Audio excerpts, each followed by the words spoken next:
இந்த பொண்ணு ரூம்ல இருந்து வெளியில வரப்போ கிச்சன்ல சவுண்ட் கேக்குது. பார்த்தா அவ அப்பா அம்மா அவ தங்கச்சி கூட சேர்ந்து ஹாப்பியா குக் பண்ணிட்டு இருக்காங்க. அப்பாவும் அம்மாவும் என்ன மாதிரியே இருக்கா பாருங்களேன்னு அப்பா கிட்ட சொல்றாங்க. இதெல்லாம் பார்த்ததும் இவ சோகமாகிடுறா.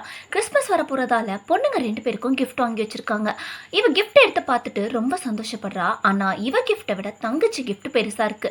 அதை பார்த்ததும் சோகமா ரூமுக்கு போயிடுறா. டின்னர் ரெடி பண்ணிட்டு தங்கச்சி வந்து இவ ரூமை தட்டி இவளை சாப்பிட வர சொல்றா. ஆனா என்ன கேட்காம ஏண்டி என் ட்ரெஸ்ஸை போட்டிருக்கான்னு திட்டி விட்டுறா. அந்த குட்டி பாப்பாவும் பெருசா கண்டுக்காம கேஷுவலா போயிடுறா. சாப்பிட்டுட்டு இருக்கப்போ அந்த பவுல் எடுக்க சொல்லி பாப்பா கேட்குறா. ஆனா கேட்டும் கேட்காத மாதிரி அக்கா உட்காந்துருக்கா. இதை பார்த்ததும் இவளுக்கு என்ன ஆச்சுன்னு அப்பாவும் அம்மாவும் ஒருத்தருக்கு ஒருத்தர் பார்த்துக்கிறாங்க. அவளை குஷிப்படுத்த ஐஸ்கிரீம் சாப்பிடலாமான்னு அப்பா கேட்குறாரு. இவளுக்கு அவ்வளோ சந்தோஷம். சரின்னு சொல்றா. இவளுக்கு ஐஸ்கிரீம் கொடுத்துட்டு தங்கச்சிக்கு எடுத்து வைக்கிறப்போ உங்க 2 பேருக்கும் அவ்வளோதானே ரொம்ப பிடிக்கும்னு கேட்குறா. ஆமான்னு சொன்னதும் இவ ரொம்ப சோகமாகிடுறா. எங்க கூட சேர்ந்து சமைக்கிறதுக்கும் ஜாலியாக கிண்டல் பண்ணி சிரிக்கிறதுக்கும் அவ தான் எங்களுக்கு ஃபேவரெட்னு சொல்றாரு.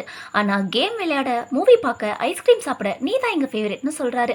அதை கேட்டதும் இவ சிரிக்கிறா. அப்போ சொல்ல நைட்டு கேம் விளையாடலாமா இல்லை மூவி பார்க்கலாமான்னு கேட்குறாரு. இவ சந்தோஷமா மூவி பார்க்கலாம்னு சொல்றா. அப்போ தங்கச்சியோ பக்கத்தில் உட்காந்ததும் ஐஸ்கிரீம் சாப்பிடுன்னு அவளுக்கும் சந்தோஷமா கொடுக்குறா. பாப்பாவும் சந்தோஷப்படுறா. குடும்பமா சந்தோஷமா ஐஸ்கிரீம் சாப்பிட்றாங்க. நம்ம எல்லார் ஃபேமிலியும் இது நடக்கிறது தான். மூத்த குழந்தை தான் ஸ்பெஷல்னு கடைக்குட்டி சொல்றதும், சின்ன குழந்தை தான் ஸ்பெஷல்னு முதல் குழந்தை சொல்றதும் உலகத்துல எழுதப்படாத நியதி போல. உங்க வீட்ல இந்த மாதிரி ஏதாவது இன்சிடென்ட் நடந்திருந்தா மறக்காம கமெண்ட்ல ஷேர் பண்ணுங்க. இந்த வீடியோ உங்களுக்கு பிடிச்சிருந்துச்சுன்னா வீடியோக்கு லைக் போட்டு உங்க ஃப்ரெண்ட்ஸ் அண்ட் ஃபேமிலிக்கு ஷேர் பண்ணுங்க. மறக்காம நம்ம சேனலை சப்ஸ்கிரைப் பண்ணிக்கோங்க.